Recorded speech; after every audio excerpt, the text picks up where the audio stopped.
আমিরুল মুজাহিদিন আলহাজ হযরত মাওলানা মুফতি সৈয়দ মোহাম্মদ রেজাউল করিম পীর সাহেব হুজুর চরমনাই।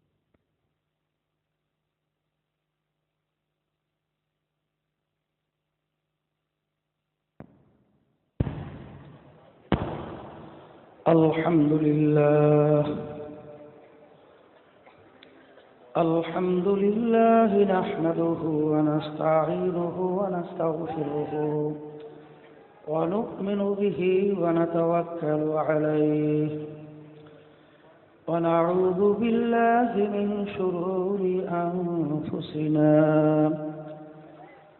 من يهده الله فلا مضل له ومن يضلله فلا هادي له ونشهد أن لا إله إلا الله وحده لا شريك له ونشهد أن محمدا عبده ورسوله أما بعد فأعوذ بالله من الشيطان الرجيم بسم الله الرحمن الرحيم يا أيها الذين آمنوا صلوا عليه وسلموا تسليما اللهم صل على سيدنا ونبينا شفيعنا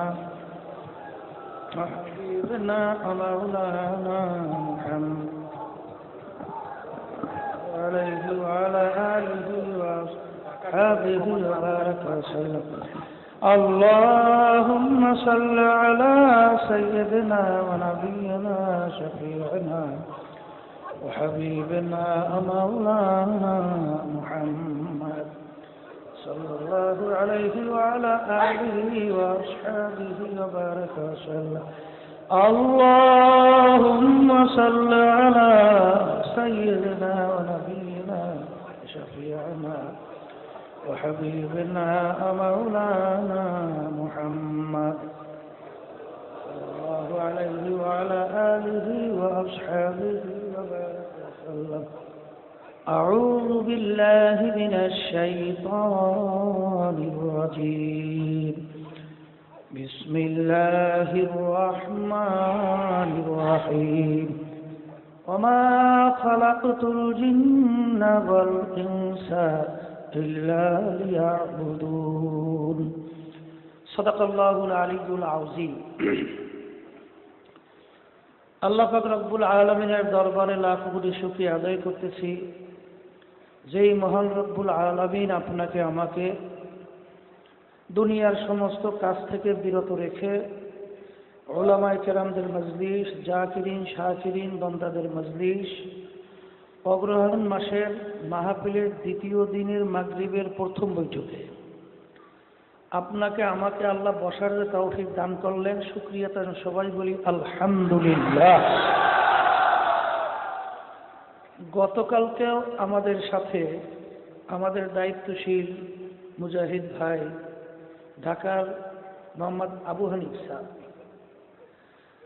বেশি সময় হয় নাই, বসে কাজ করতেছে, হঠাৎ করিয়া দুনিয়াতে নাই, এই মাহফিলে থাকা অবস্থায়।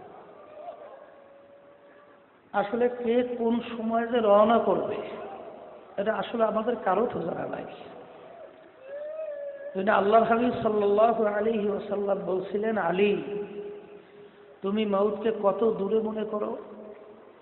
আলী রাদিয়াল্লাহু তাআলা আনহু বলছিলেন যে হুজুর, আমি যখন নামাজের জন্য ওযু করতে যাই তখন আমি এই খেয়াল করি আমার জীবনের শেষ ওযু এই, সামনে রক্তের নামাজের জন্য অজু করার সুযোগ মনে হয় আর পাবো না। আল্লাহ রসুল সাল্লাল্লাহু আলাইহি ওয়াসাল্লাম বলছিলেন, আলী তুমি তো ভুল করছো, মৃত্যু তো এত দূরে না, এক নামাজ থেকে অন্য নামাজ আসতে অনেক মাঝখানের সময়ের ব্যাপার, কিন্তু তুমি মৃত্যুকে এইভাবে মনে করো, মউতকে এইভাবে মনে করো, নামাজের ভিতরে ডান দিকে সালাম ফিরাইছো, বাম দিকে সালাম ফিরাইতে পারি কিনা। এক মুজাহিদ ভাই পাবনার মাহফিলে আসতেছিল, গতকালকে জানাজা হয়েছে, হঠাৎ তলার অ্যাক্সিডেন্ট করছে, আল্লাহর বান্দা দুনিয়া থেকে বিদায় হয়ে চলে গেছে। আসলে কে কোন সময় যে রওনা করবে এটা আমাদের কারো জানা নাই। আর এমন একটা ব্যাপার, একবার যদি কেউ রওনা করিয়া যায় আর দ্বিতীয়বার ফেরত আসে না। আল্লাহ রসুল সাল্লাল্লাহু আলাইহি ওয়াসাল্লাম বলছিলেন, দৈনিক তোমরা যদি কমপক্ষে 20 বার মৃত্যুর কথা স্মরণ করতে পারো, শহীদের দরজা পাইয়া বিনা হিসাবে বেহেশতে যাইতে পারবা। আসলে আমাদের যে একদিন দুনিয়া থেকে রওনা করা লাগবে, মন মোটে মানতে চায় না, কিন্তু মন মানে বা না মানে ব্যাপার কিন্তু ঘটবেই ঘটবে, এ কোনো সন্দেহ নেই। তা চরমানি মাহফিলে আসছে, মাহফিল আসবে বলতে বলতে 2 দিন রওনা করে চলেও গেছে, আর একদিন সামনে আছে, পরদিন তো আখেরি মোনাজাত হবে, হয়তোবা কারোর জন্য শেষ বৈঠকও হইতে পারে।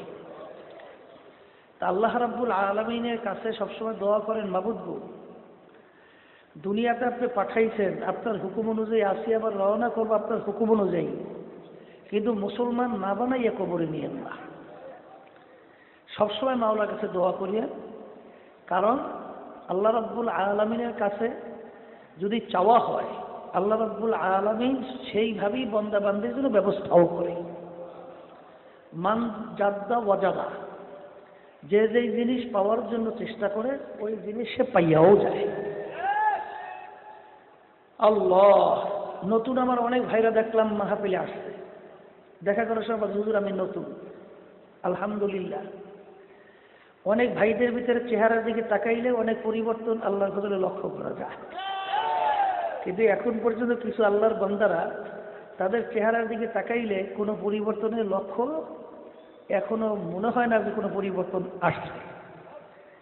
তবে আমার বাবাদেরকে বলবো, আল্লাহ যখন চরবানি নিয়েই আসে, সবসময় আল্লাহর কাছে কান্দাকাটি করেন আর বলতে থাকেন, মাবুদ যখন আপনি চরমনাইতে নিয়েই আসেন, আপনার অলি না বানাইয়া ফেরত দিয়েন না। যদি আল্লাহ রাব্বুল আলামিনের কাছে চাওয়ার মতো দোয়া করার মতো দোয়া করতে পারি, আল্লাহ রাব্বুল আলামিনের দরবারে ভান্ডের মালে তো আর অভাব নাই, যেরকম আর কোনো অভাব আছে? চাইলে আল্লাহ রাব্বুল আলামিন ওয়াদা করছেন, আমার কাছে চাও আমি তোমাদেরকে দেব, তাহলে চাইতে অসুবিধাটা কিছু? অনেকে আবার বলি, মাওলার কাছে এত চাওয়া লাগবে, আছে না নাই? সম্পদ রয়েছে বাপের কাছে, এখন সন্তান যদি কাকুতে বিরতি করে না চায়, বাপ দেয়, তা এখন মালের ভান্ডার হয়েছে আল্লাহর কাছে, বন্দাবান্দি চাওয়ার মতো চাইতে পারলে বাপ যেরকম সন্তানকে ফেরত দেয় না, এর সে 1000 লক্ষ গুণ বেশি মহব্বত করে মাওলা বন্দাবান্দিকে। আমার মাওলা বন্দাবান্দিকে ফেরত দেবে না, এই জন্য আমাদের চাওয়ার মতো চাওয়া লাগবে। তা যাই হোক, আব্বাজান রহমাতুল্লাহি আলাইহি বলতেন, দাদাজান মাহফিল প্রতিষ্ঠিত করে গেছিলেন, এই মাহফিলের ভিতরে বিশেষ করে বিভিন্ন বিষয় আলোচনা হইতো, মারেফাত শরিয়াত সম্পর্কে আলোচনা হইতো। অনেকে আমরা মারেফাত শরিয়াত হাকিকাত এগুলো অনেকে আমরা বুঝিও না, এগুলো কিন্তু আমাদের বোঝা লাগবে। লিয়া বুধু তাফসীরের ভিতরে লেখছেন, আয় লিয়া আরিফু, বন্দাবান্দিকে আল্লাহ রাব্বুল আলামিন সৃষ্টি করছে তার পরিচয় লাভ করার জন্য। মারেফাত শব্দের অর্থ পরিচয় লাভ করা। আব্বাজান রহমাতুল্লাহ সময় বলতেন যে, তোমার অনেক মেয়ের ব্যাপারে বিবাহের প্রস্তাব আসছে, কিন্তু সবার সঙ্গে তোমার বিবাহ বন্ধন হয় নাই, একজনের সঙ্গে আল্লাহ কবুল করছে। ওই মেয়ের সঙ্গে তোমার পরিচয় হইতে হইতে এমন এক মোহাব্বত তোমার জমছে, তার যদি কোনো সময় অসুস্থ হয়, অসুখ হয়, তখন তুমি নিজেও ব্যতিব্যস্ত হও, চিন্তায় অস্থির হয়ে যাও, এমনকি চোখ থেকে দরদর করে পানি পড়তে থাকে। কিন্তু অন্যান্য মেয়ের ব্যাপারে যে তোমার প্রস্তাব আসলো, তারা যদি মারাও যায়, তোমার কিন্তু তেমন একটা আফসোস আসে না, চোখে পানিও আসে না, কারণ একই প্রস্তাবের মাধ্যমেই তোমার তাদের ব্যাপারে প্রস্তাব আসছে, এর ব্যাপারে প্রস্তাব আসছে। তার মারা যাওয়ার কারণে তোমার কোনো আফসোস লাগলো না, আর এই অসুস্থ হইলে তুমি সহ্য করতে পারো না, কারণ ওই মেয়ের সঙ্গে তোমার পরিচয় হয় নাই, এর জন্য তোমার কোনো মায়াও হয় না। আর স্ত্রীর সঙ্গে তোমার পরিচয় হয়েছে, বিভিন্ন তার গুণ, ওই গুণের কথা মনে পড়তেছে, আর তোমার স্বাভাবিক পর্যায়ে তুমি তার জন্য অস্থির হইয়া কান্নাকাটিও করতেছ।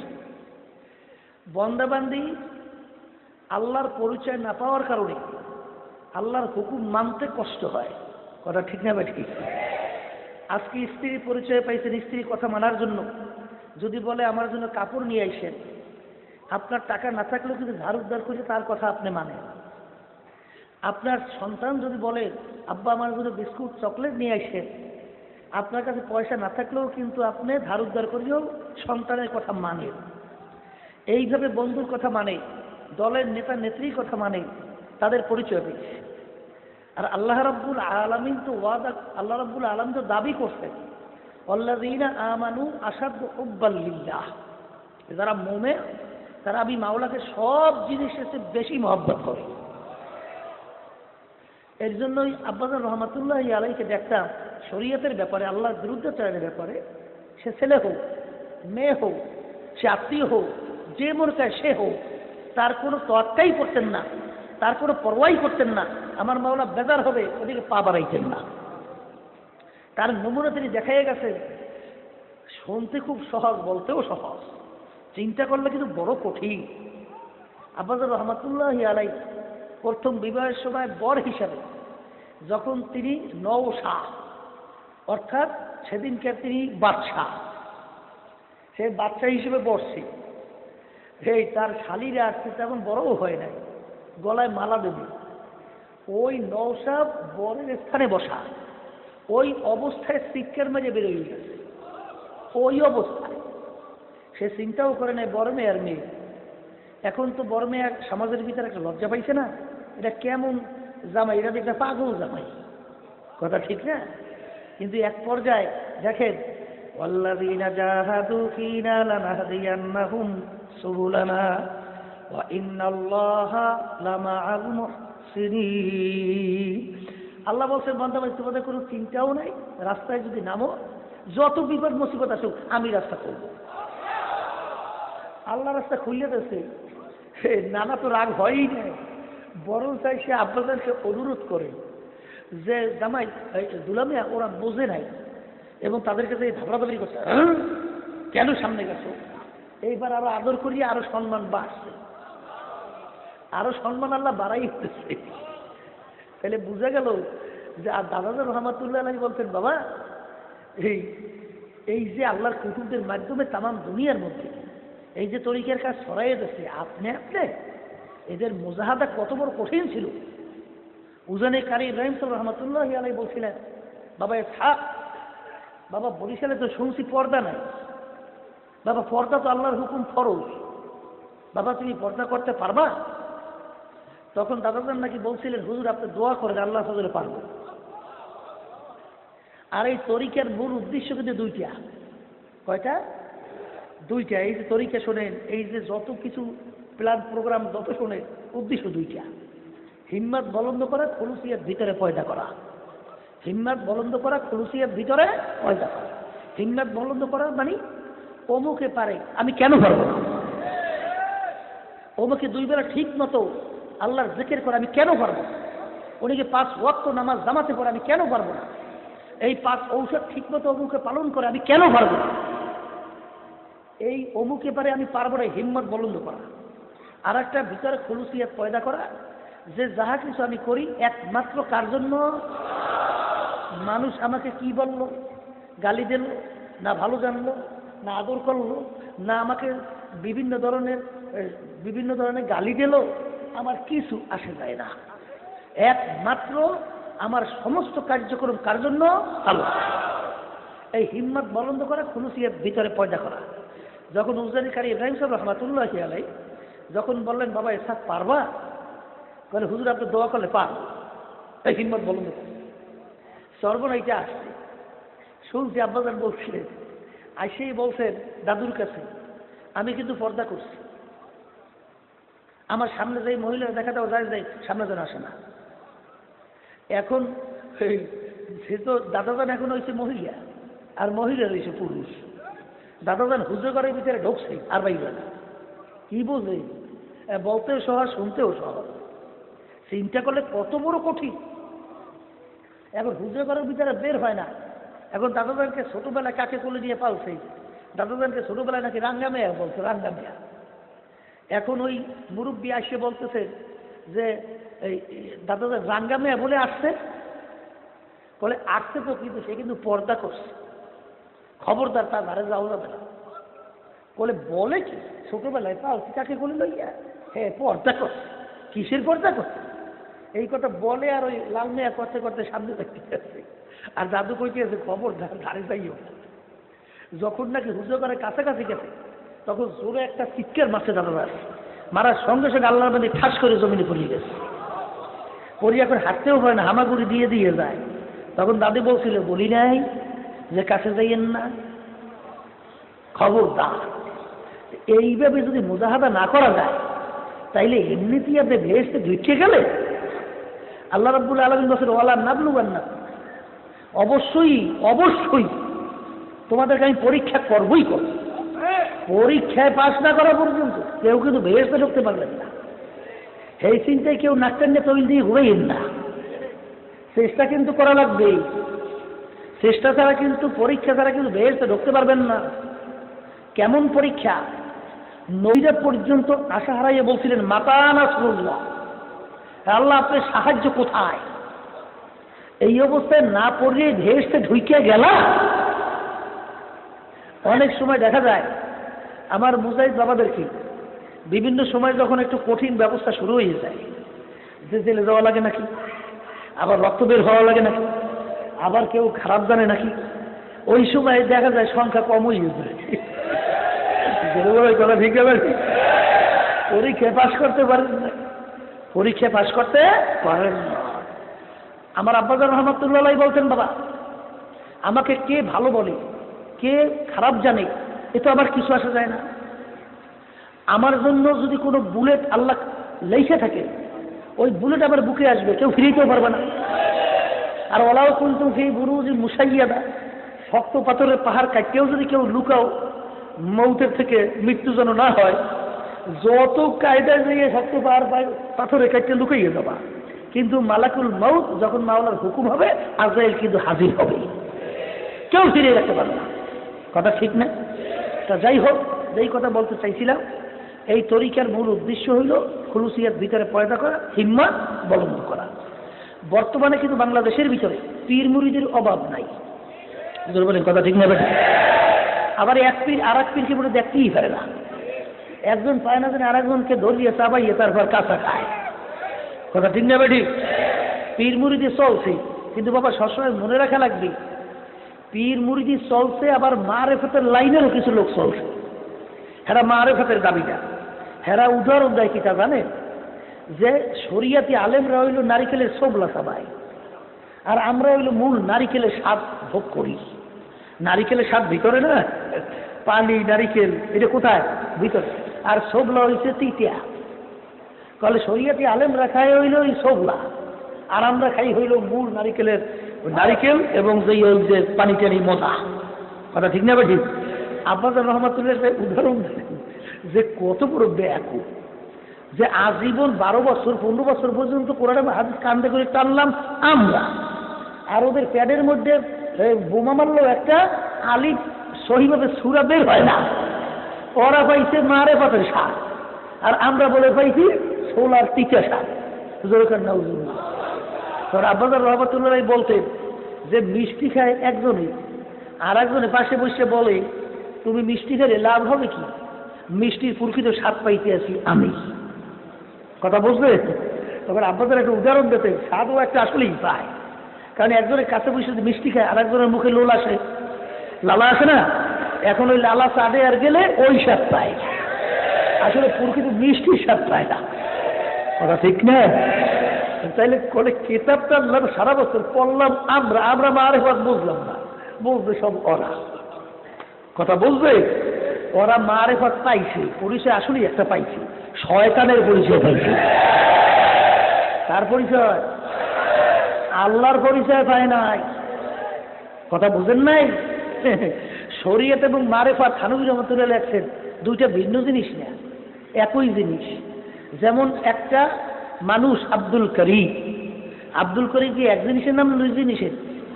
শরীর, রূহ। রূহ যদি না থাকে তাকে কেউ বলবে আব্দুল করিম? বলে আব্দুল করিমের লাশ। আর যদি শরীর না থাকে, রূহ কি এখানে থাকবে? রূহর জগতে রূহ থাকবে। কথা ঠিক না? এই দুইটা জিনিস মিললে যেরকম নাকি আব্দুল করিম, এরকম শরীয়ত মারিফত মিললে তার নাম হলো শরীয়ত। তার নাম কি? শরীয়ত। তাহলে শরীয়ত যেরকম নাকি ওলামায়ে কেরাম বাহ্যিকভাবে একটা পার্থক্য করছেন, বাহ্যিক আমলকে বলা হয় শরীয়ত, আর গোপনীয় আমলকে বলা হয় মারিফত। এই দোনো জিনিস মিললেই কিন্তু তার নাম হলো শরীয়ত। নামাজের ভিতরে বাহ্যিক, যেমন নাকি রুকু করছেন, সেজদা করছেন, বাহ্যিক আমল। আর খুজু খুজু হুজুরি কাল, এইটা কি ভিতরের আমল, এটা কিন্তু দেখা যায় না। কথা কন না কা? লা সলাতা ইল্লা বি হুজুরিল কাল, আল্লাহ রাসূল সাল্লাল্লাহু আলাইহি ওয়াসাল্লাম বলছেন হুজুরিল কাল ছাড়া নামাজ হবে না। এই জন্য কিতাবের ভিতরে আছে এক মুহূর্তের জন্য আপনার পুরো নামাজের ভিতরে যদি দেল আল্লাহমুখী না হয়, সবসময় দেল দুনিয়ামুখী হয়ে আছে, আপনার পুরো নামাজটাই হবে না। আর যদি মাঝে মধ্যে আসে, মাঝে মধ্যে ছোট নামাজ হবে। আর হাদিসে আছে এরকম 2 রাকাত নামাজ যদি আপনি জীবনে পড়তে পারেন, তাকবীর তাহরিম, আর বুঝলেন তো তাকবীর তাহরিম কোনটা বলে? আল্লাহু আকবার, এটাকে বলে কি? তাকবীর। এই হাত উঠান, এইটা কিন্তু তাকবীর তাহরিম না। কথা বুঝলেন? আল্লাহু আকবার শব্দ এই থেকে শুরু করে সালাম ফিরান পর্যন্ত এক মুহূর্তের জন্য আপনার দুনিয়ার কোনো খেয়াল আসে নাই, দিল আপনার আল্লাহমুখী হয়ে আছে। এরকম 2 রাকাত নামাজ বেহেশত ওয়াজিব, জাহান্নাম হারাম।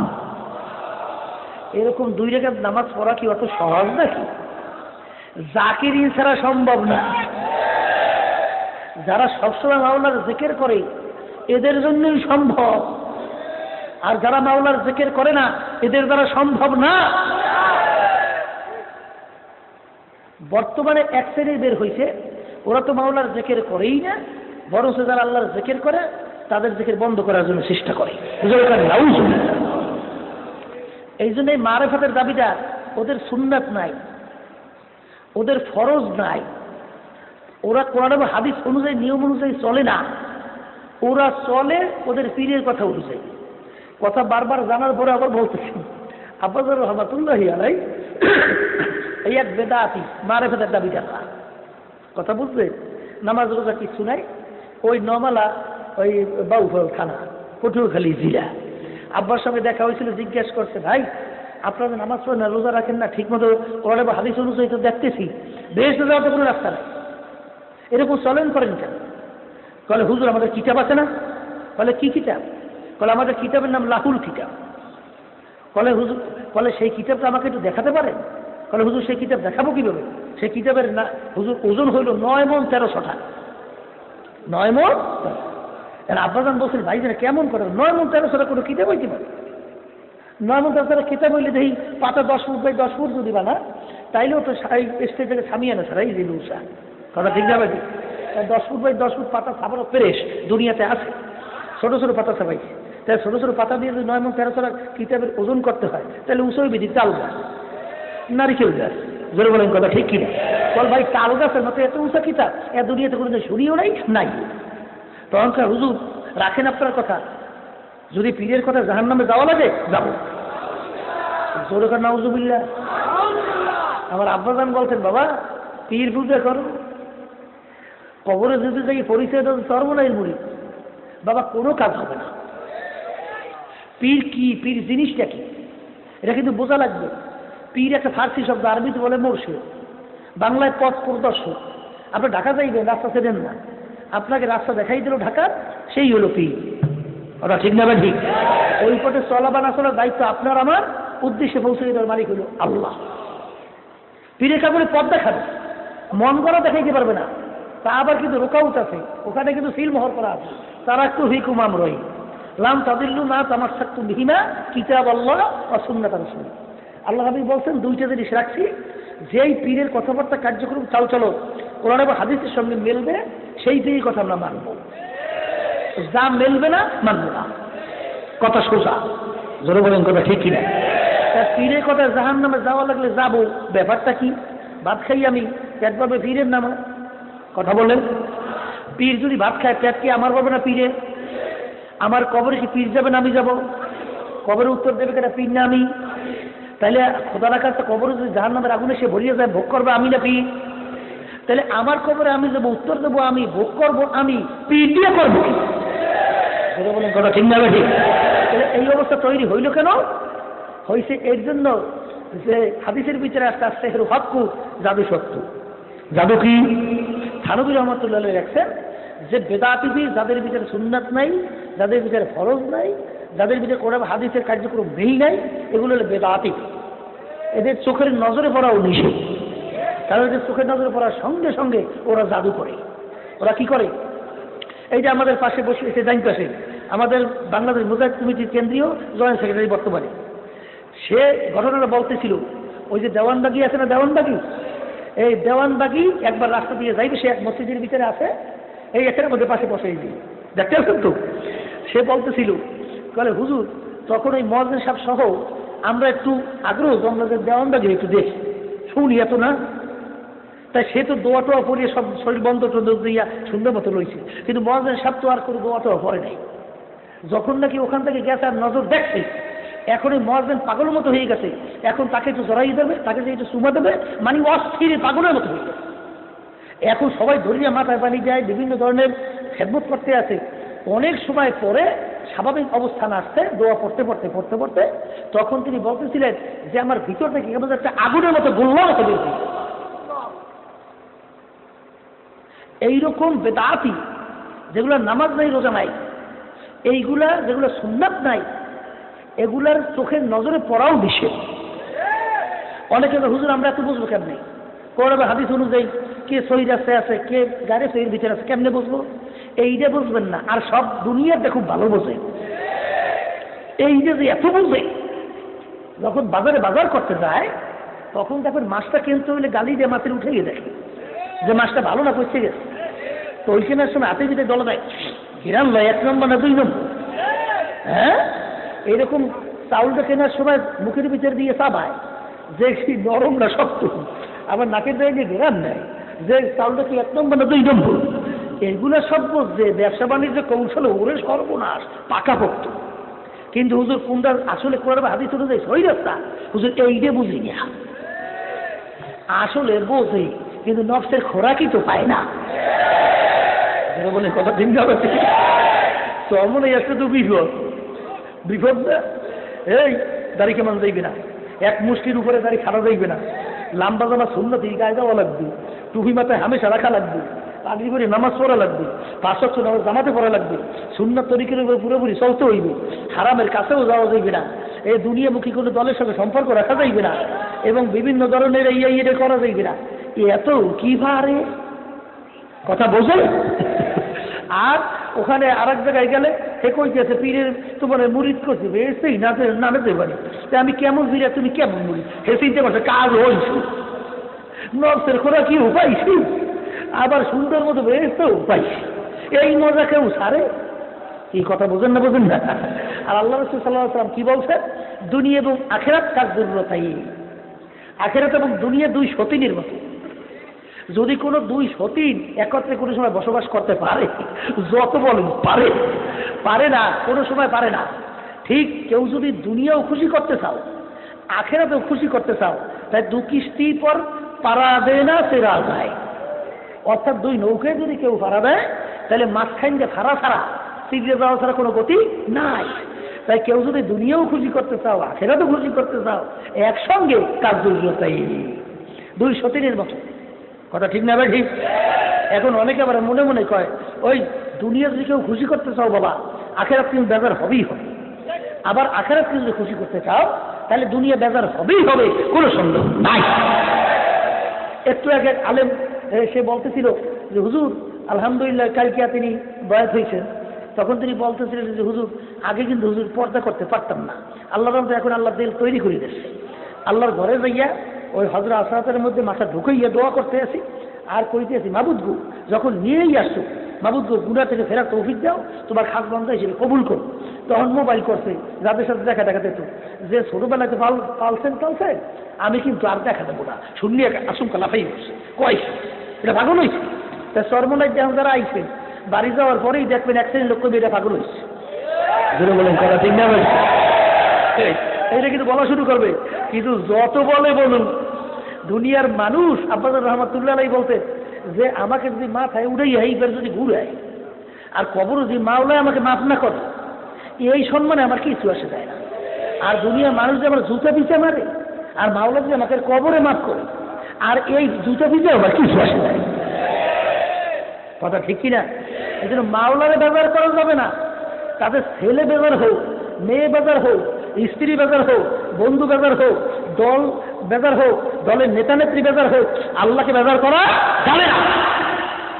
এই হিম্মত বলন্দ করা, এই হিম্মত যদি আল্লাহর ফজলের ভিতরে পয়দা করতে পারি দেখবেন আল্লাহ রাব্বুল আলামিন সব সহজ করে দেবে। কেউ তো বেজার হইবেই না, বরঞ্চ দেখবেন আগের কারো মহাব্বত বাড়িয়ে দিই। যেন বলেন কথা ঠিক কিনা? এই জন্য ভাইদেরকে আমি বলতে চাইছিলাম যে সর্বনাইটা আছে ওই যে বেদাতি বর্তমানে কিন্তু খুব ওদের প্রচারণা বাড়িয়ে গেছে, খুব বাড়িয়ে গেছে। আর এখন তো সব লাগছে সব একাত্রিত বলতে গেলে সর্বনাইয়ের বিরুদ্ধে, যত বিরুদ্ধে লাগুক ওই আব্বাস রহমতুল্লাহ একটা কথা বলতে হিংসা করলে কোনো লাভ আছে? কোনো লাভ আছে? বরঞ্চ তুমি হিংসার আগুনে পুড়িয়ে শেষ হয়ে যাবা, দেখবা যারা হিংসা করবে তার কিছু আসে যায় না।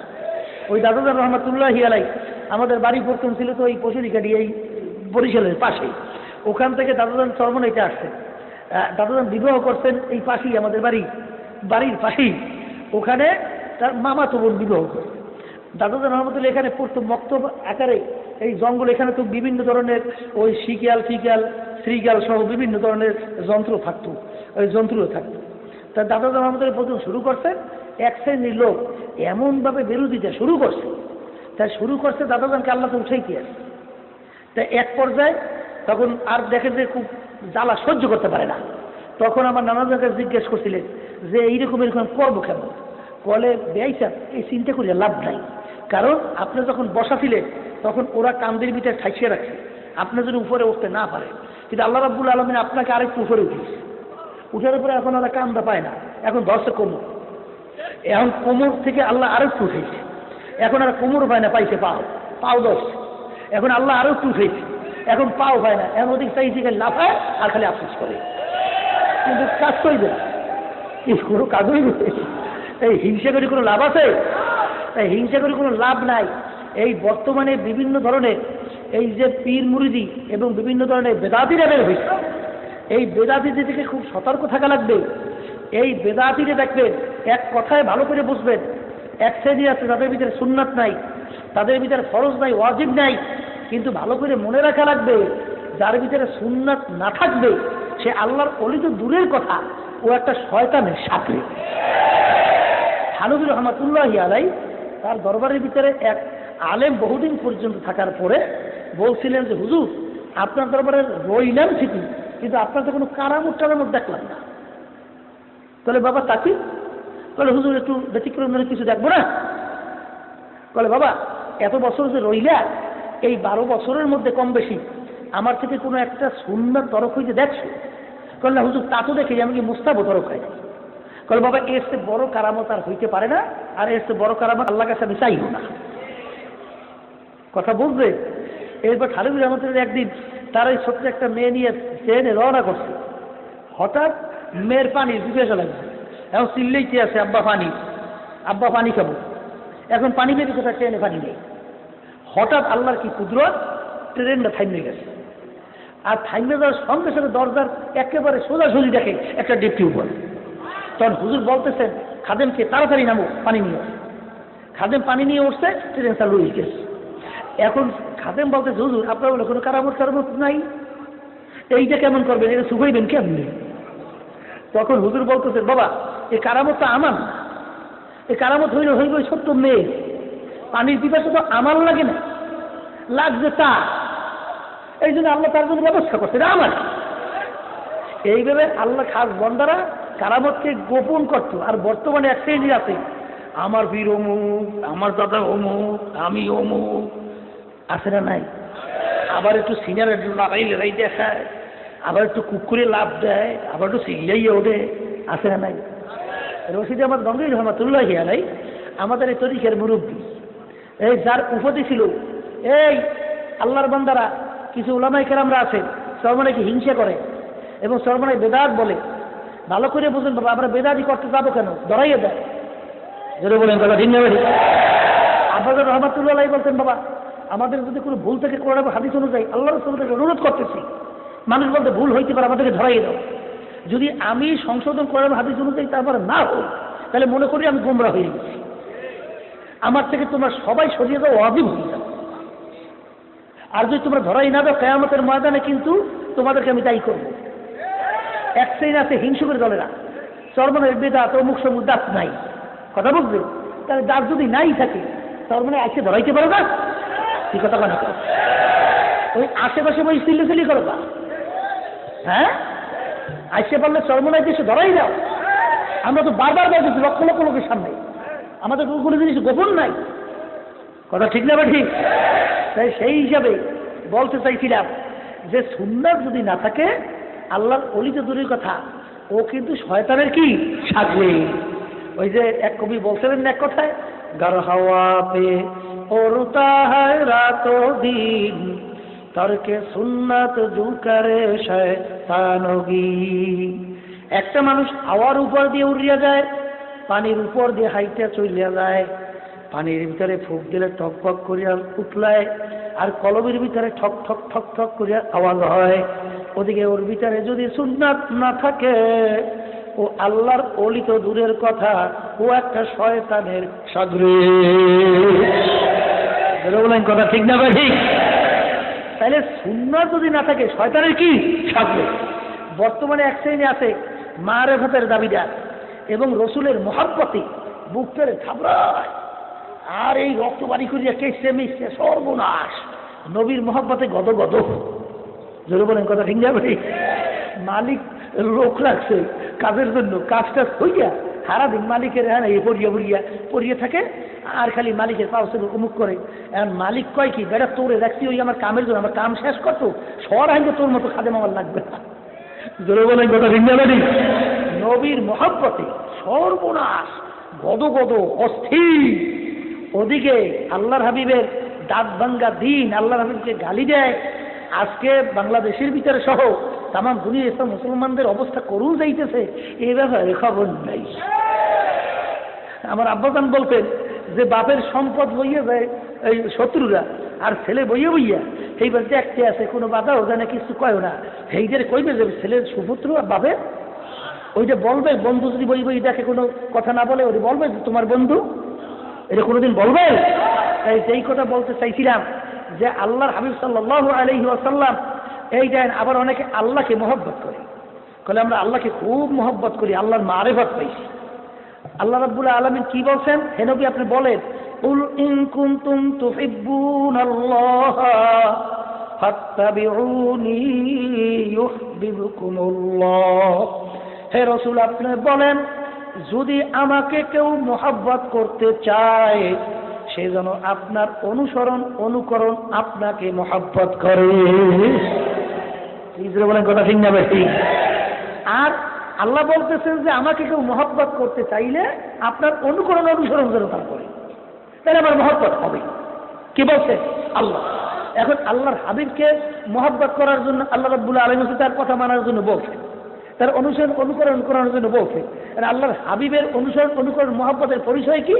আল্লাহ রাসূল বলছেন, মান আহাব্বা সুন্নতি ফাকাদ আহাব্বানি। যে নাকি আমার সুন্নাতকে মহব্বত করলো, সে গোয়াকে কেমন জানি আমি রসুল কি মহব্বত করলো। বলেন কথা ঠিক কি? আল্লাহর হাবিবকে মহব্বতের পরিচয় কি? আল্লাহর হাবিবের মহব্বতে সুন্নাত তার ভিতরে উঠে যাইবে। যদি বলেন কথা ঠিক কিনা? আর রসুলের মহব্বতের দাবিদাররা দাড়ি নাই, কি কথা কন না?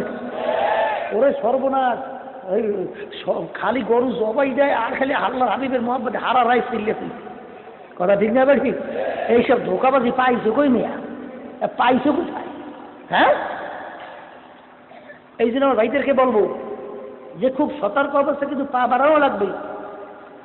কারণ এই দুনিয়াতে কিন্তু স্থায়ী জিন্দিগি না, আর কবরে কোনো কারো পরিচয়ও চলবে না। যদি বলেন কথা ঠিক না? আমি কোরআন কারীম থেকে আয়াত শরীফ তেলাওয়াত করছি। আয়াতের ভিতরে আল্লাহ বলছেন যে মানুষ এবং জিন এই দুইটা জাতিকে আমি সৃষ্টি করছি আমার ইবাদতের জন্য। সবাই বলেন সুবহান। আল্লাহ আমাদেরকে কেন সৃষ্টি করছেন? দুনিয়ার ভিতরে 18,000 কম বেশি মাখলুকাত আল্লাহ সৃষ্টি করছেন। সমস্ত মাখলুকাত সৃষ্টি করছেন আল্লাহ আমাদের জন্য, আর আমাদেরকে আল্লাহ সৃষ্টি করছেন তার ইবাদতের জন্য। এই কথাটা মনের ভিতরে ভালো করে বুঝাইয়েন। সমস্ত মাখলুকাত আল্লাহ সৃষ্টি করছেন কাদের জন্য? আর আমাদেরকে সৃষ্টি করছেন আল্লাহ কার জন্য? কোন আল্লাহর ইবাদতের জন্য। কার ইবাদতের জন্য? সমস্ত মাখলুকাত আল্লাহ আমাদের জন্য বানাইছে। এখনই বুঝবে, সূর্য যে আকাশের ভিতরে দেখতেছি, এই সূর্যটা কি আমাদের মানুষের দরকার আছে না নাই? আচ্ছা বলো তো, একটা মানুষ যদি দুনিয়ায় না থাকে সূর্যের কি হবে? কিছু হবে? তাহলে সূর্য বানাইছে কাদের জন্য? আমাদের জন্য। চন্দ্র, কথা বললে, গাছ, একটা মানুষ দুনিয়াতে না থাকলে গাছের কি হবে? কিছু হবে? কিন্তু আমাদের যদি গাছ না থাকে আমাদের যদি সমস্যা না। এই পানির ভিতরে মাছ বানাইছে আল্লাহ কাদের জন্য? একটা মানুষ না থাকলে দুনিয়ায় মাছের কি হবে? তাহলে গরু বানাইছে আল্লাহ কার জন্য? একটা মানুষ দুনিয়াতে না থাকলে গরুর কি হবে? তাহলে সমস্ত মাখলুকাত আল্লাহ বানাবে কাদের জন্য? আমাদের। আর আমাদেরকে বানাইছে আল্লাহ তার ইবাদতের জন্য। আর দেখেন সমস্ত মাখলুকাত আল্লাহ আমাদের বশভূত করিয়ে দিচ্ছে। তা দেখছে এত বড় গরুটা মানুষের পোষ মানে না? মানে না? কথা কন না কা? একটা হাতি একটা বড় গরু, ওই বড় গরুর পায়ের সঙ্গে সাথে প্যাঁচ দিয়ে দুধ টেনে খায়। কথা কন না? একটা ছোট্ট শালিক পাখি একটা বড় গরু একটা বড় মহিষ একটা হাতির পিঠের উঠিয়া তারপর কিন্তু ঠোকরাই ঠুকরাইয়ে তারপর ওই পোকা খায়। কিন্তু যখন দেখবেন দূর থেকে এই ছোট্ট একটা মানুষ যখন পাশ দিয়ে রওনা করে আস্তে ফুরুত করে আকাশে, দেখছেন অতবার হাতিটারে পাখি ভয় করে না, কিন্তু মানুষটাকে পাখি ভয় করছে।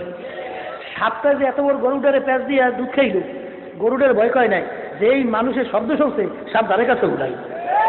বলেন কথা ঠিক না? ঠিক। দেখেন আল্লাহ রাব্বুল আলামিন কিভাবে আমাদেরকে সম্মানিত করছে। ওয়ালাকাদ কাররামনা বানি আদম, সমস্ত মাখলুকাতের মধ্যে আমি বনি আদমকে সর্বশ্রেষ্ঠ সম্মানিত করে বানাইলাম। দেখবেন সমস্ত মাখলুকাত কিন্তু বনি আদমকে সম্মান করে কি করে না? বাবার এক আল্লাহর ওলি একদিন একটা ঘোড়ার পিঠে সওয়ার হইল, হাতের ভিতরে একটা বিষাক্ত সাপ নিল। যখন লোকালয়ের ভিতরে ঢুকলো, লোকজন যখন দেখলো বাঘ আসছে, সাপ হাতের মধ্যে বিষাক্ত, এই অবস্থা থেকে মানুষ দৌড়ের পর দৌড়। তখন ওই আল্লাহর বান্দা ডাক দিয়ে বলে, ওরে মানুষ তোমরা কেন দৌড়াও? বাঘ ভয় পাইছো, তোমরা সাপকে ভয় পাইছো, কিন্তু ভালো করে যাই না রাখো, যেই আল্লাহর বান্দা বান্দি আমার মাওলাকে ভয় করে, ওই আল্লাহর বান্দা বান্দিকে সমস্ত মাখলুকাত ভয় করে। বাবারে সাহাবায়ে কেরামরা যখন দিনে দাওয়াত দেওয়ার জন্য গেলেন, এমন অসভ্য পশুর চেয়েও খারাপ মানুষ, বাবারে আল্লাহর সাহাবায়ে কেরামদের দাওয়াত তো তারা গ্রহণ করলই না, বরঞ্চ একটু রাত্রি যাপন করবে জায়গাটা পর্যন্ত দিল না। এখন সাহাবায়ে কেরামরা রাত্রি যাপন কোথায় করবে? সাহাবায়ে কেরামদের জামাতের আমির বলতেছে, আমরা জঙ্গলের ভিতরে রাত্রি যাপন করব। তখন নাকি এই সিদ্ধান্ত নিল, মানুষ ওই এলাকার হাসাহাসি করে, দেখছো কত বড় পাগলের দল, ওরা বলে জঙ্গলের ভিতরে রাত্রি বসবাস করবে, যাপন করবে। জঙ্গলের ভিতরে বাঘ ভাল্লুকের অভাব নাই, সাপের কোনো অভাব নাই, ওরা যদি রাত্রি যাপন করে ওদের একজনকেও আর আগামী দিন তালাশ করে পাওয়া যাবে না। এই কথা বলে ওরা হাসাহাসি টিটকারি মারে। সাহাবায়ে কেরামদের জামাত যখন জঙ্গলে ঢুকলো, জামাতের আমির বন জঙ্গলের পশু পাখিকে লক্ষ্য করিয়া ওয়াজ করতে আছে, আর বক্তব্য দিয়া বলতে আছে, ও পশুরা, ও জঙ্গলের পশুরা, ও পাখিরা, আমরা নবীর একদল সাহাবারা আসছি, আজকে রাত্রি এই জঙ্গলের ভিতরে আমরা যাপন করব, তোমরা এখান থেকে সইরা যাও। বলার সঙ্গে সঙ্গে বাচ্চা নিয়ে দৌড়, সিংহ তার বাচ্চা নিয়ে দৌড় শুরু করলো। গর্তের সাপ উচ্চা বাচ্চা নিয়ে দৌড়দৌড়ি শুরু করলো। এমনকি গর্তের পিপিলিকা পর্যন্ত সব দলে দলে একেবারে জায়গা পরিষ্কার হইয়া গেল। যেই বন্দাবান্দি আমার মাওলাকে ভয় করে, ওই বন্দাবান্দিকে সমস্ত মাখলুকাত ভয় করে। বাবার আমার আব্বাজান রহমাতুল্লাহ আলাইহিকে দেখছি অনেক সময় ছাত্রদেরকে জিনে ধরতো। যখন আব্বাজানের কাছে বলতাম, আব্বা অমুককে জিনে ধরছে, আব্বাজান বলতেন, যাইয়া বল আব্বা যাইতে বলছে। বাবারে বলতে দেরি, হঠাৎ থেকে সঙ্গে সঙ্গে পালানো আর পালানো, সঙ্গে সঙ্গে জিন পালাইয়া গেল। জিন আর থাকতে পারলো না। যে আল্লাহর বান্দা বান্দি আমার মাওলাকে ভয় করে, ওই বান্দা বান্দিকে আমার মাওলায় বান্দা বান্দিকে সমস্ত মাখলুকাত ভয় করে। বাবারে এক শ্রেণীর বর্তমানে দেখা যায় পীর মুফতি মুহাদ্দিস দাবি করে, তারা বিভিন্ন ধরনের মাসালাকে ঘুরায়। তারা বলে অমুকের সে অমুক ভালো, অমুকে দিয়ে নিরাপদ হইবে। তুমি মাখলুকাতকে ভয় করছো, আমার মাওলাকে তো ভয় করতে পারো না। আমার মাওলাকে যদি ভয় করতে পারতাম, দেখতা সব আল্লাহ রাব্বুল আলামিন ব্যবস্থা তোমার আমার জন্য করিয়া রাখবেন, এবং করিয়া রাখতেন। জোরে বলেন কথা ঠিক কিনা? আল্লাহর বান্দারা, পর্দা আলে মা বোনেরা, বাবারে উমর ফারুক রাদিয়াল্লাহু তাআলা আনহু যখন আমির হইলেন, ফোরাত নদীর ভিতরে একটা নিয়ম ছিল যে প্রতি বছর যুবতী একটা মেয়েকে ওখানে বলি দেওয়া লাগতো, নাহলে ফোরাত নদীর পানি জারি হইত না। আমির যখন নাকি তার আওতার ভিতরে ফোরাত নদী আসলো, বাবারে ফোরাত নদীর পানি যখন শুকাইয়া গেল, আল্লাহু আকবার, এই পানির উপরে এলাকার মানুষ জীবন বাঁচা না বাঁচার বাবারে প্রশ্ন আমিরকে জানাইলো, আমির ফোরাত নদীর পানি শুকাইয়া গেছে, যদি পানি না আসে মানুষ তো সব পানির পিপাসা সহ সব দিক দিয়ে তারা ধ্বংস হয়ে যাবে। আমির বলতেছেন, কেন পানি আসে না? কলে প্রতি বছর একটা যুবতী মেয়েকে ওখানে বলি দেওয়া লাগে, জবাই দেওয়া লাগে, নালে ফোরাত নদীর পানি জারি হয় না। তখন তিনি বলে, ইন্না লিল্লাহ, কেমন কথা, একটা সম্পূর্ণ শিরক, এটা তো কোনোদিন সম্ভব হইতে পারে না। তখন আমির বলতেছেন যে যত বলো যুবতী মেয়ে বলি দেওয়া যাবে না। তখন আমির তখন ফোরাত নদীর কাছে চিঠি লেখে, ও ফোরাত নদী, তুমি আমার মাওলার মাখলুক, আমার মাওলার নামে যদি তুমি জারি হইও, নাহলে তোমার পানি আমাদের লাগবে না। আমির চিঠি লাগছে নদীর কাছে। মানুষ এই অবস্থা দেখলে বলবে একটা আসলে পাগল।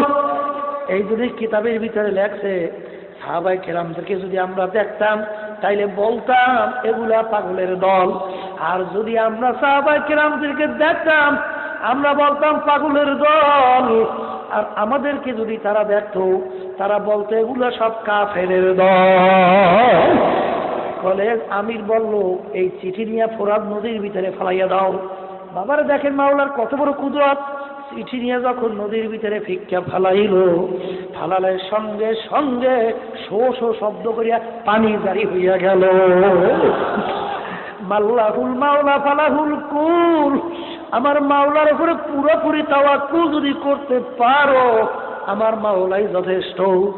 আর দুনিয়ার কোন দল, কোন নেতা নেত্রী দরকার নাই। বাবার যার প্রমাণ দেখাই গেছে, আল্লাহর কোন ফজল করি রহমাতুল্লাহ আলাইহি অনেক সময় শরীয়তের ব্যাপারে সিদ্ধান্ত নিত। অনেকে বলতো যে তিনি একটা ঘাড়ুয়া মানুষ, একা চলে। বাবারে, কিন্তু আল্লাহর কুতুব যখন শরীয়তের উপরে পুরা মজবুত ছিলেন, এবং তিনি বলতেন আমার ভুল হইলে আল্লাহ কোরআন এবং হাদিস দেয়া ধরাইয়া দেন, আমি আল্লাহর ফজলে পরিবর্তন হইয়া যাব। ঠিক বাবা, দেখা গেছে আল্লাহর কুতুব শরীয়তের উপরে মজবুত থাকার কারণে বাবারে আজকে তামাম দুনিয়ার বলতে গেলে সমস্ত মানুষ আজকে তাকে আল্লাহু আকবার শ্রদ্ধা ভরে সম্মান করে। কারণ আল্লাহ রাব্বুল আলামিন যেই বান্দা বান্দীকে মুহাব্বত করে ওই বান্দা বান্দীকে সমস্ত মাখলুকাত মুহাব্বত করে। আল্লাহ রাব্বুল আলামিন তোমাকে আমাকে বানাইলো তার ইবাদতের জন্য। বাবারা আমার আব্বাজান রাহমাতুল্লাহ উদাহরণ দিয়ে বলতো, বাবারে তুমি বাড়িতে গরু পালো, গাবি গরু, কেন? দুধ খাওয়ার জন্য। এখন গাবিটায় দুধ দেয় না, বাচ্চাও দেয় না, তোমার বিচার আমার মাওলা চাইয়েছে দেখতে আছে। তুমি গাবি গরুটাকে শোয়াইলা, গাবি গরুটাকে সুর দিয়া জবাই করলো, খাল খলাইয়া গোস্ত তুমি নিজে পাক করিয়া আত্মীয় স্বজন লিয়া খাইলা। ওই গাবি গরুটাকে তুমি ফালাইয়াও দাও নাই, বেহুদাও কিছু করলা না, চামড়া দিয়া জুতা বানাইলা, অন্য অন্য কাজে লাগাইয়া দিলা। ওই গাবি গরুটাকে তুমি কোনো বেহুদা ফালাইয়া দাও নাই। আমার আব্বাজান বলতেন, বাবা আম গাছ লাগাইছে আম খাওয়ার জন্য, আম গাছে এখন আম দেয় না।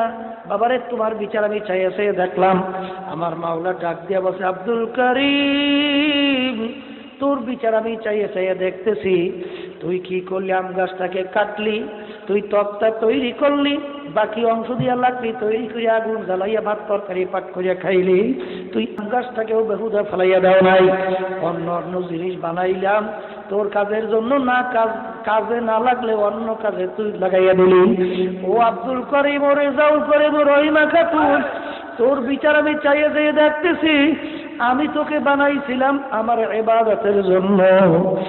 আরে আমি ফজরের সময় যখন নাকি তোরে ডাকলাম, মুয়াজ্জিন মসজিদে আযান দিল, তুই শীতের ভিতরে ল্যাপটাই না নাকটাই না ঘুমাইলি, তুই মসজিদে নামাজে যাও না। তোকে রোজা রাখার জন্য বলছি, তুই রোজা রাখো নাই। এমন সময় অনেক মুসলমান শোনা যায় যে নিজে তো রোজা রাখলই না, বরং আবার ওই প্রকাশ্যে খাইয়া আমার মাওলার ফরজ হুকুমের উপরে চ্যালেঞ্জ করে। বলে নাউজুবিল্লাহ। বরং আবার খায়, আবার মন্তব্য করে, ফলে তো তোদের ঘরে ভাত নাই, এর জন্য তোরা উপবাস রইছ। আমার ঘরে তো ভাতের কোনো খাদ্যের কোনো অভাব নাই, আমি কেন উপবাস থাকবো? জোরে বলে নাউজুবিল্লাহ। বাবারে আমার মাওলা ডাক দিয়ে বলে, তোকে রোজার জন্য ডাকছি পাই নাই। আরে তোকে হারাম থেকে বাঁচার জন্য বলছি, তুই হারাম থেকে বাঁচো নাই। তোকে পর্দা করতে বলছি, করো নাই। তোকে সুন্নাত তরিকায় চলতে বলছি, চলো নাই। তোকে আমি যেই কাজের জন্য বানাইলাম ওই কাজ তোর থেকে আমি পাই নাই। ও বান্দা বান্দি, গরুটা তুই রাখছিলি দুধ খাওয়ার জন্য, দুধ দেয় না, জবাই দিলি।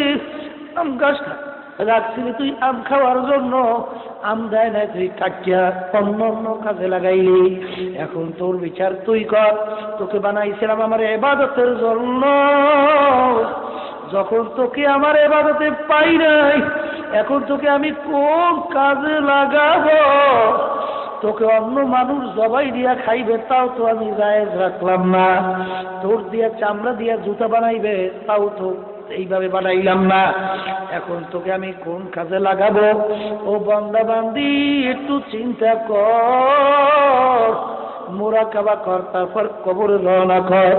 ও আব্দুল করিম, ও রেজাউল করিম, আর রহিমা খাতুন, ভালো করে জানিয়ে রাখিস, আমার একটা কাজ আছে, আমার একটা চুলা আছে, যে চুলার নাম হইল জাহান্নাম। وقودها الناس والحجارة أعدت للكافرين। আবার মাওলা আল্লাহু আকবার, জাহান্নামের আগুন জ্বালাইবে মানুষ এবং পাথর দ্বারা। বাবার জাহান্নামের আগুন কেমন তেজের আগুন! আল্লাহর হাবিব বলেন, দুনিয়ার আগুনের চেয়ে 70 গুণ তেজের আগুন জাহান্নামের আগুন। বাবারে, দুনিয়ার আগুন প্রথম জ্বালাইতে নরম নরম জিনিস দিয়া জ্বালানো লাগে। বাবারে, প্রথম শুকনা পাতা নাড়া কুটা দিয়া ছোট্ট ছোট্ট জিনিস দিয়া প্রথম আগুন জ্বালানো লাগে। এরপর আস্তে আস্তে বড় বড় লাকড়ি দেওয়া শুরু করে। আর জাহান্নামের আগুন এমন তেজের আগুন হবে, ওই আগুন আমার মাওলা জ্বালাইবি মানুষ এবং পাথর দ্বারা। বাবারে, তোমার আমার চিন্তাও নাই, এই জন্য চেষ্টাও নাই। এর জন্য চোখের মধ্যেও পানি নাই। বাবারে মুসা নবী আলাইহিস সালাতু ওয়াস সালাম রওনা করলো, পথের মধ্যে একটা পাথর যার যার কাঁদতে আছে। মুসা আলাইহিস সালাম বলো, পাথর তুমি কেন কাঁদো? আরে পাথর বলো, জামানার নবী মুসা আপনি কোথায় রওনা করলেন?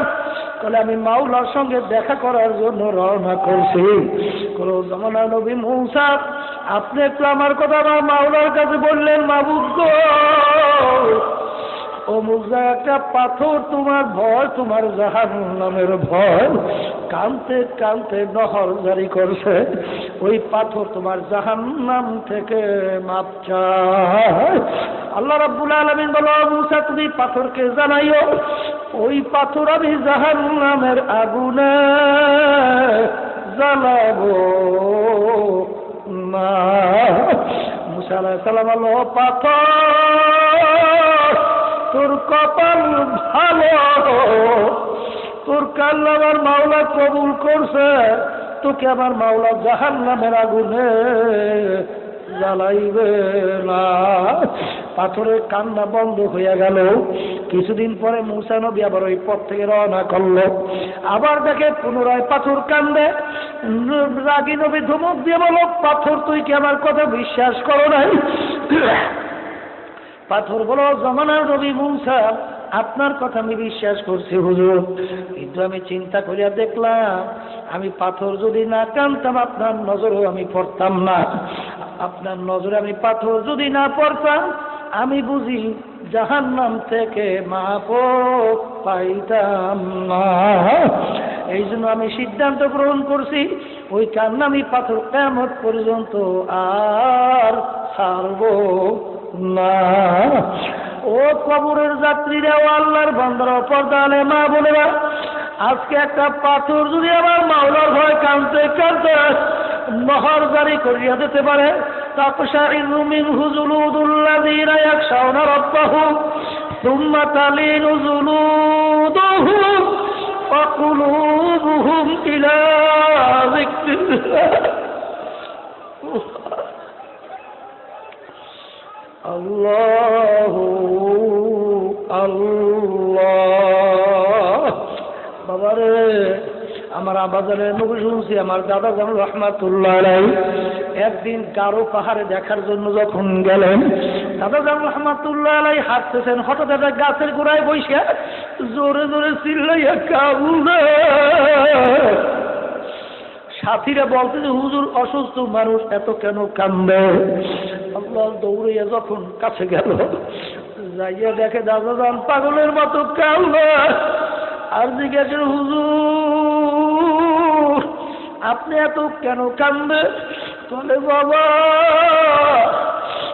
আরে আমরা মানুষ, আমাদের দিল এত শক্ত হয়ে গেল, আরে পাথরের চেয়ে আমাদের দিল শক্ত হয়ে গেল। ওই গাছের দিকে ইঙ্গিত করে বলে তাকাইয়া দেখো ওই পাথরগুলো কিভাবে আমার মাওলার ভয় কাঁদতে আছে, টপ টপ টপ টপ করে পানি পড়তে আছে, দেখো কিভাবে নহর জারি করছে। আরে আর আমরা মানুষ হইয়া আমাদের গুনার কথা মনে করিয়া আমাদের চোখে পানি আসে না। থানভী রহমাতুল্লাহি আলাইহি একদিন বয়ান করতে করতে হঠাৎ বললে ফেললেন, ওরে মানুষ আমি একটা কুত্তার চেয়েও খারাপ হয়ে গেছি। বলে হুজুর আপনি কুত্তার চেয়ে কিভাবে খারাপ হইলেন? বলে বাবা অনেকে বাড়িতে কুকুর পালে, কুকুরে আমরা কোনো ভালো জিনিসের ভাগ দেই না, আমরা গোস্ত খাইয়া হাড্ডি বাহিরে ফেলাই, মাছ খাইয়া কাটা বাহিরে ফেলাই, ওই হাড্ডি কাটা খাইয়া কুকুর তার জীবনকে বাঁচায়। আল্লাহু আল্লাহ। কিন্তু মালিক যখন রাত্রে ঘুমাইয়া যায়, কুকুর কিন্তু ঘুমায় না। কুকুর সারা রাত্র মালিকের বাড়ি পাহারা দেয়, মালিকের জন্য কোনো ক্ষতি না হয়। দেখবা ভোরবেলায় কুকুরের চক্ষু লাল হয়ে গেছে, ওই সময় মালিক যদি কুকুরকে ধরিয়া লাথি মারে, উচিত ছিল কুকুর মালিককে কামড় দেওয়া, কিন্তু কুকুর কিন্তু তা করে না। মাথাটা একটু কাইট কইরা, কান্দুটা একটু নিচের দিকে নামাইয়া, চক্ষু দুটো একটু বুঝু বুঝু মালিকের দিকে করুণ দৃষ্টিতে তাকাইয়া, করুণ সুরে ঘেউ ঘেউ কইরা লাগে। আর মনে হয় যেন কুকুর বলতেছে, মালিক, ও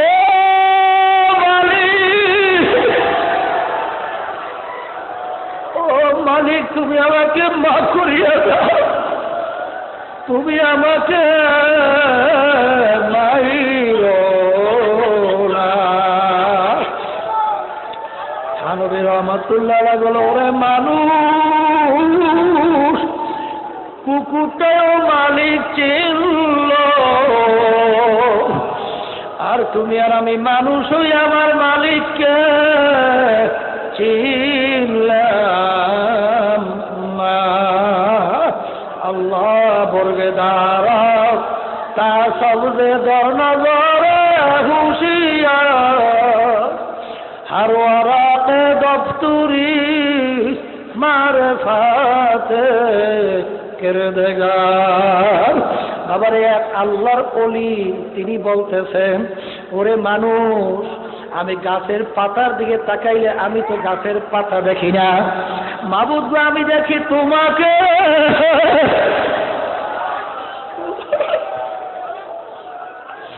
অনেক কচু পাতা, তার ভিতরে কত সুন্দর সুন্দর রং লাগানো, মনে হয় যেন কোন কারিগর কিভাবে সাজানো আছে।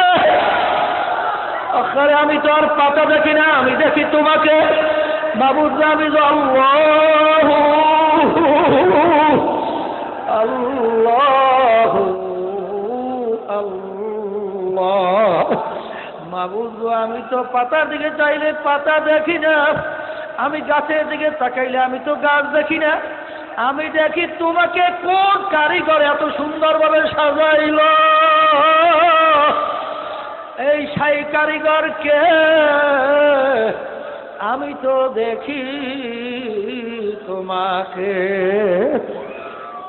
বাবারে, আল্লাহু আকবার, আল্লাহু আকবার। আমার এই মাওলার পথে চলতে থাকো, তরিকার সবক ঠিক মতো আদায় করো। করতে করতে এক সময় দেখবে এমন একটা পর্যায়ে পৌঁছবে, আল্লাহর হাবিব বলেন, ইয়াদুহু ইয়াদুল্লাহ, আইনুহু আইনুল্লাহ, লিসানুহু লিসানুল্লাহ। এমন প্রতিভা আল্লাহর বান্দা বান্দী দুনিয়ার মধ্যে আছে, তারা আমার মাওলার পথে চলতে চলতে চলতে চলতে এখন তাদের হাত দুইটা স্বাভাবিক আব্দুল করিমের আর হাত নাই, এখন ওই হাত দুইটা আমার মাওলার কুদরতি হাতে পরিণত হইয়া যায়। চক্ষু দুইটা আমার মাওলার কুদরতি চক্ষে পরিণত হইয়া যায়, তার জবানটা আমার মাওলার কুদরতি জবানে পরিণত হইয়া যায়। দেখতে দেখায় আব্দুল করিম, আসলে ওর সমস্ত কুদরতি আমার মাওলার সমস্ত কিছু হইয়া যায়। আল্লাহু আল্লাহ। বাবারে, ওই চক্ষু বানাবার চেষ্টা করো, মিষ্টি এরকম স্বাদ, এরকম মজা, এরকম ব্যাপার কোনোদিন কিন্তু বোঝানো যাবে না। যতক্ষণ পর্যন্ত মুখের ভিতরে দিয়া না চিবাবা, ততক্ষণ পর্যন্ত কিন্তু বোঝানো যাবে না। বাবারে, আল্লাহর ওলিয়া ঘটনা লেখছেন বাবা, ওই যে মজনু বাদশার ছেলে লায়লার জন্য পাগল হয়েছে। লায়লা মানে অন্ধকার, তেমন সুন্দরীও না, কালো।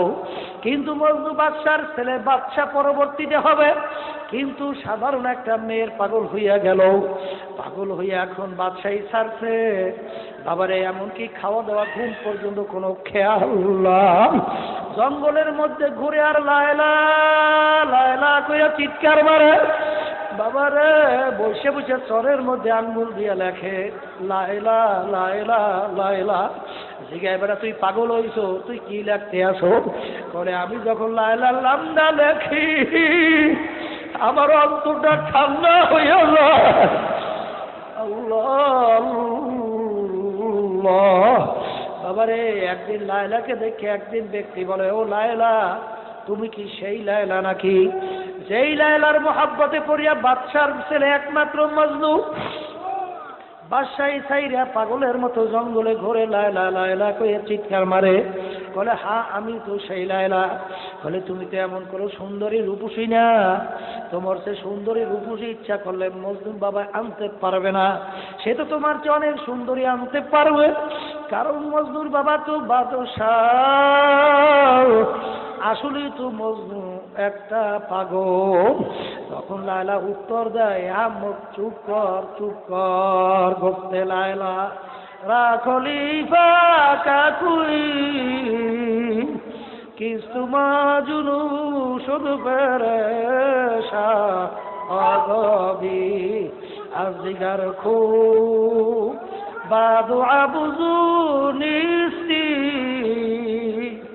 গোপতে খামুশ তুচু মাজনু নিস্তি দিদায়ে মজনু अगर दे तोरा हर दो आलम बेखातिर बू दे तोरा।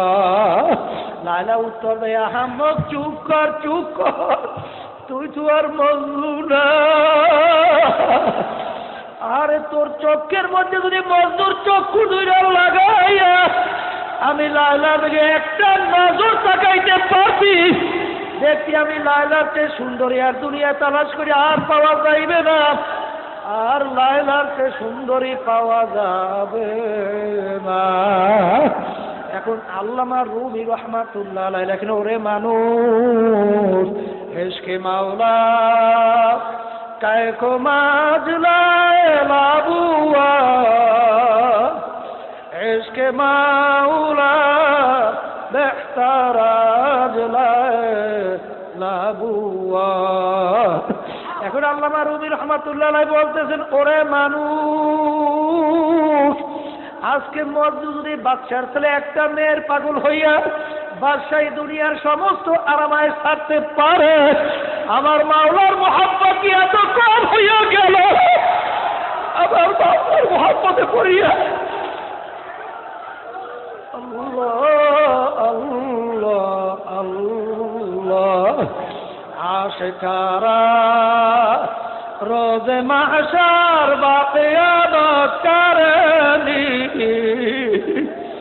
আশিকারা জুজ তামাশাই জামালে ইয়ারে নিজ আশিক বাহাওয়ায়ে মদহুশে বু बद याद खेश मुहब्ब बेहूश بود अल्लाह अल्लाह आशिकारा मिल्लत मजहब जुदा आशिकारा मिल्लत मजहब खुदा। আবারে এটা আশিক ছাড়া কোনোদিন কিন্তু বোঝানো সম্ভব না। বাবারে দুনিয়ার পাগল হইছো, আমার মাওলার পাগল হইতে পারো নাই। কোন দুনিয়ার পাগল হইছো? ও দুনিয়ার পাগলেরা, মস্তে আশিক মস্তে মাশুক বাদশাহ মালম পীরে মস্তে জির বস্তে শাইখ দর আসরার মা। বাবার দুনিয়ার ভিতরে যত মানুষ বিচারণ করে সব কিন্তু পাগলের দল। কেউ বা টাকা পয়সা বেশি কামাইয়ের জন্য পাগল, কেউ বা মেম্বার চেয়ারম্যান হওয়ার জন্য পাগল, কেউ বা এমপি মিনিস্টার হওয়ার জন্য পাগল, কেউ বা সুন্দরী মেয়ে বিবাহ করার জন্য পাগল, কেউ বা গাড়ি বাড়ি করার জন্য পাগল, কেউ বা সুন্দর সুন্দর বিল্ডিং উঠাবার জন্য পাগল, কেউ বা সেক্রেটারি সভাপতি হওয়ার জন্য পাগল, কেউ বা মুফতি পীর হওয়ার জন্য পাগল। আবার দল মানুষ দুনিয়ার ভিতরে বিচারণ করে, তারাও কিন্তু একদল পাগল। তারা হইল আমার মাওলার পাগল। ও দুনিয়ার পাগলেরা, যাদের জন্য পাগল হইছ, এই পাগলামি কয়দিন চলবে? যে কয়দিন চক্ষু দুনিয়ায় খোলা থাকবে, যখন চিরতরে চক্ষু বন্ধ হইয়া যাবে, ওই পাগলামি কিন্তু আর চলবে না। ও আমার নূতন বাবারা, যাদের এখনো দিল নরম হয় নাই, আমার বাবাদেরকে বলবো, বাবা কোন দুনিয়ার পিছনে পড়ছ? হারামকে হারাম বলো না, ঘুষকে ঘুষ বলো না, সুদকে সুদ বলো না, পরের মাল ঠগাইয়া নিজের মাল বাড়াইতেও ভুল করো না, সরকারি মাল লুটপাট করিয়া নিজের সম্পদ বাড়াইতে ভুল করো না। কোন সম্মানের পিছনে পড়ছো? কোন চেয়ারম্যানের পিছনে পড়ছো? কোন মেম্বারের পিছনে পড়ছো? একটু চিন্তা করো, মুরাকাবা করো, তারপর কবরে রওনা করো। যেদিন তোমার আমার ভিতর থেকে রুহুটা বের হইয়া যাবে, এখন তাকাইয়া দেখো কেমন দেখা যায়। তিনটা কাপড় দিয়া প্যাঁচ দিয়া ফালাইয়া রাখছে, মাথার মধ্যে একটা বাঁধেছে, কোমরের মধ্যে একটা বাঁধল, পায়ের মধ্যে একটা বাঁধল, কেমন দেখা যায়।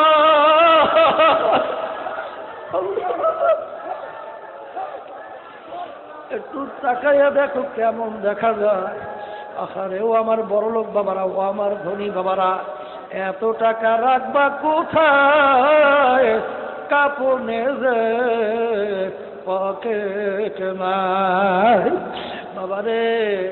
ওই তিন কাপড় দিয়া প্যাঁচ দিয়া ফালাইয়া রাখবে। এখন মনকে একটু জোরে, মন মাথার বাঁধলে বুঝা গেল রে মন, আর কোন দিন মাথা নাড়ার শক্তি নাই। মাথার বাঁধলে বুঝা গেল রে মন, আর কোন দিন উঠে বসার শক্তি নাই। আর বাঁধলে বুঝা গেল রে মন, আর কোন দিন হেঁটে চলার শক্তি নাই। ও দুনিয়ার পাগলের, এখন তাকাইয়া তাকাইয়া দেখো, কই তোমার সম্পদ, কই তোমার ছেলে মেয়ে, কই তোমার স্ত্রী, কই তোমার দল, কই তোমার দলের নেতা, কই তোমার দলের নেত্রী? এখন কেউ তো তোমার আমার পাশে নাই। স্ত্রী ডাক দিয়া বলে, সন্তানেরা কাছে থেকে যাইও না, বাবার মরা লাশাকা পাহারা দিতে পারবো না। সন্তান ডাক দিয়ে বলে, কাছে থেকে যাইও না, বাবার মরা লাশাকা পাহারা দিতে পারবো না। কোন দুনিয়ার পাগল হইছো? কোন দুনিয়ার পিছনে পড়ছো? এই দুনিয়া তোমাকে আমাকে লাথি মারিয়া ওই অন্ধকার কবরে ফেলাইয়া দেবে। আর কবর সব সময় ডাক দেয়, আনা ও আব্দুল করিম, ও রেজাউল করিম, ও রহিমা খাতুন, আনা বাইতুল ওয়াহদা, আনা বাইতুল জুলমা, আনা বাইতুল জুর। আমি একাকির ঘর, আমি অন্ধকারের ঘর, আমি পোকামাকড়ের ঘর। ওই ঘরের ভিতরে একা থাকা লাগবে। মনকে বুঝো, একটু মোরাকাবা করো, তারপর কবরে রওনা করো। বাবা আমাকে আমার মাওলা বানাইলো তার ইবাদতের জন্য, আইল ইয়ারিফুন, আমার মাওলার পরিচয় লাভ করার জন্য। একদিকে চক্ষু বন্ধ করিয়া চিন্তা করছো, কোন দলের পিছনে পড়ি আমার মাওলাকে ভুললা, কোন নেত্রীর পিছনে পড়ি আমার মাওলাকে ভুললা, কোন ক্ষমতার পিছনে পড়ি আমার মাওলাকে ভুললা। আমার মাওলা একটু আল্লাহু আকবার মারিফত চিন্তা করো। বাবা রে, তুমি আর আমি যে দুনিয়ায় বাঁচিয়ে আছি, আমার সমস্ত মাওলার নেমাত ভোগ করিয়া বাঁচিয়ে আছি। বাবা আল্লাহু আকবার, আল্লাহু আকবার। চক্ষু দিয়া দেখতেছি নেমাত আমার মাওলার, হাত দিয়া কাজ করতেছি নেমাত আমার মাওলার, জবান দিয়া কথা বলতেছি নেমাত আমার মাওলার, পাও দিয়া হাঁটতেছি নেমাত আমার মাওলার, ব্রেন দিয়া পড়াশোনা করিয়া সাহেব হইতেছি নেমাত আমার মাওলার। ও নেমুখা আমারের দলেরা, একটু কি চিন্তা করছো? আমার মাওলার নেমাত যদি তোমার আমার জন্য বন্ধ করে, বাবারে মুহূর্ত বাঁচার শক্তি কিন্তু আর হবে না। বাবার এই বাতাস টানি এবং ছাড়ি নেমাত আমার মাওলার। বাবারে সমস্ত কিছু ভোগ করলাম নেমাত আমার মাওলার।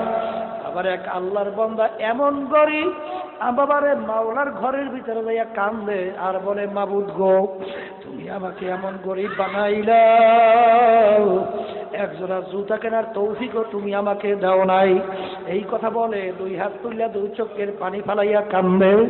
যখন নাকি আল্লাহর বান্দা মসজিদ থেকে নামলো, নামবে দেখে এক আল্লাহর বান্দা খোরা নিয়ে বসে আছে, ওর হাত নাই পাও নাই।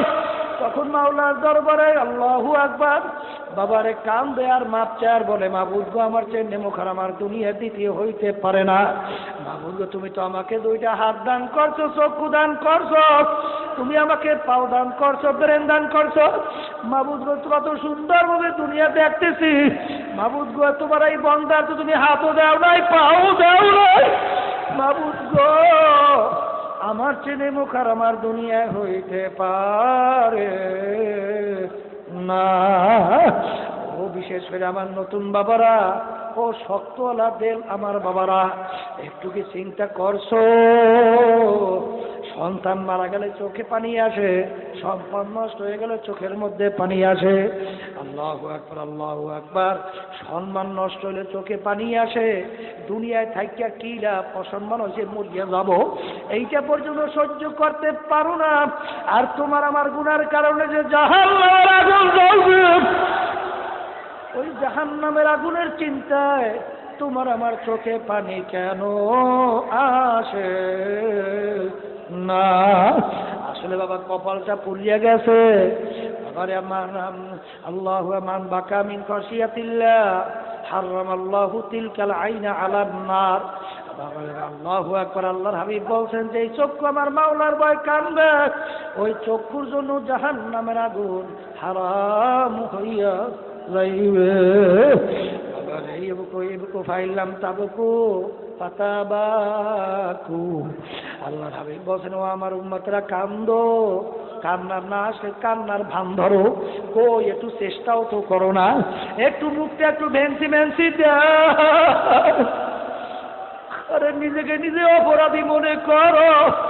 কারণ সন্তান যদি মায়ের সামনে বাবার সামনে অপরাধ করার পরে যদি একটু কাগজে মিনতিতে একটু ভেন্সি দেয়, বাপ মা তো মাপ করেই করে কাইন্না কোলের মধ্যে।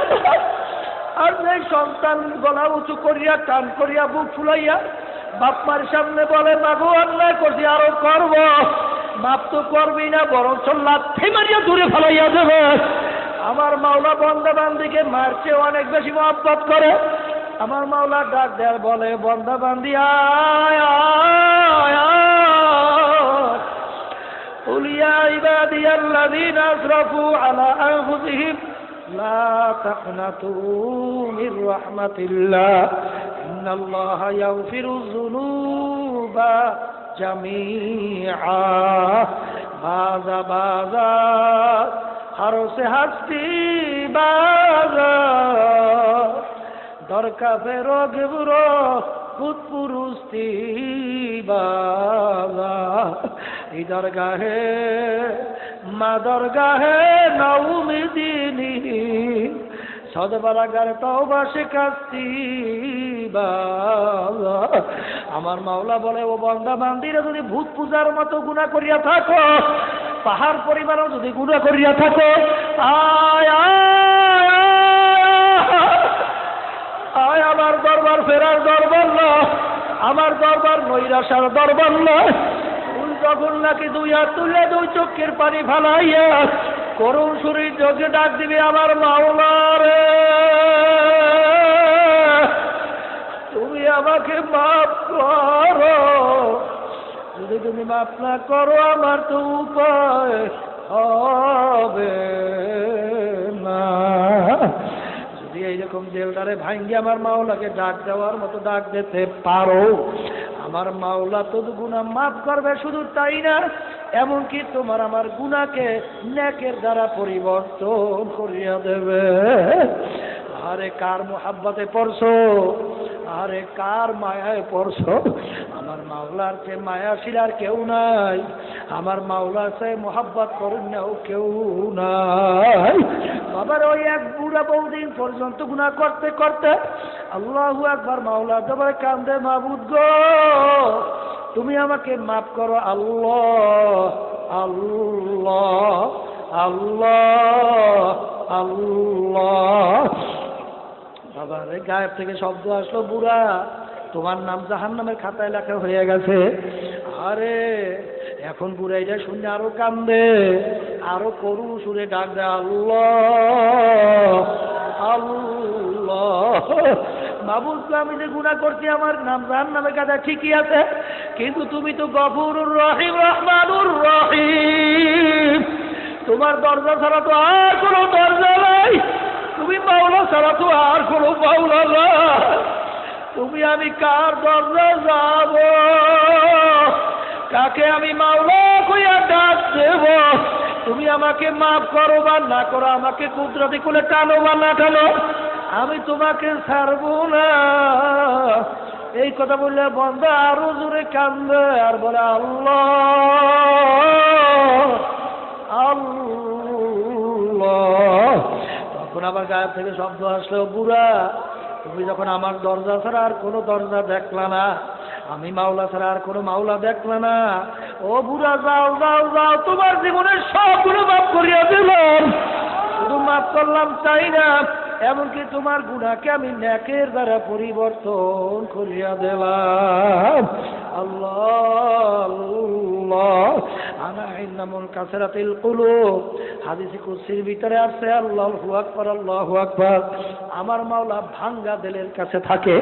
গুনার কথা মনে করো, নিজেকে ছোট মনে করো, দিলটাকে ভাঙ্গিয়া দাও, করুণ সুরে ডাক দাও। যখন নাকি করুণ সুরে ডাক দেওয়া শুরু করবা, আমার মাওলার রহমত তোমার আমার কলবের মধ্যে দৌড়াইয়া জমা হইয়া যাইবে। আর বাবারে উঁচাওয়ালা দেন, তাকাব্বুরিওয়ালা দেন, বাবারে জমিন যে জায়গায় উঁচা জমিন ওই জায়গায় কিন্তু পানি জমা হয় না, যেই জায়গায় ঠালা থাকে ওই জায়গায় গড়াইয়া গড়াইয়া পানি জমা হইয়া যায়। দেহটাকে ভাঙ্গিয়া দাও, একটু করুণ সুরে ডাক দাও, দুই চক্কের পানি ফালাও, এরপরে আমার মাওলাকে ডাক দেওয়ার মতো দাও। যদি আমার মাওলাকে ডাকার মতো ডাকতে পারো, আমার মাওলা তোমাকে আমাকে শয়তানের হাতেও সুপুর্দ করবে না, জাহান্নামেও ফালাবে না, ধোয়াইয়া পোষাইয়া তার কুদরতি কোলে নানিয়া পারবে না।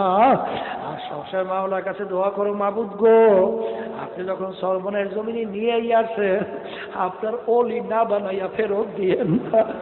মাবুদ, আপনার ওলি না বানাইয়া ফেরত দিয়েন না, আপনার খাস বন্দা না বানাইয়া ফেরত দিয়েন না। अल्लाह बुजुर्गों की नहीं हमको जरूरत, गुलाम अपना बना ले आए खुदाया। बुजुर्गों की नहीं हमको जरूरत, गुलाम अपना बना ले आए खुदाया। আরে আমার মাওলার জিকির করব, লা এমন ভাবে টান দেবা, নাই নাই নাই নাই নাই, কিছু নাই, আমার ছেলে নাই, মেয়ে নাই, স্ত্রী নাই, জায়গা নাই, জমিন নাই, মেম্বারি নাই, চেয়ারম্যান নাই, পীরগিরি নাই, মুফতিগিরি নাই, মুহাদ্দিসগিরি নাই, আরে বর্মেয়াগিরি, সভাপতিগিরি নাই, সেক্রেটারিগিরি নাই, নাই নাই নাই নাই। আল্লাহ বাদে কেহ মাবুদ নাই, আল্লাহ বাদে কেহ মাবুদ নাই। লা ইলাহা ইল্লাল্লাহ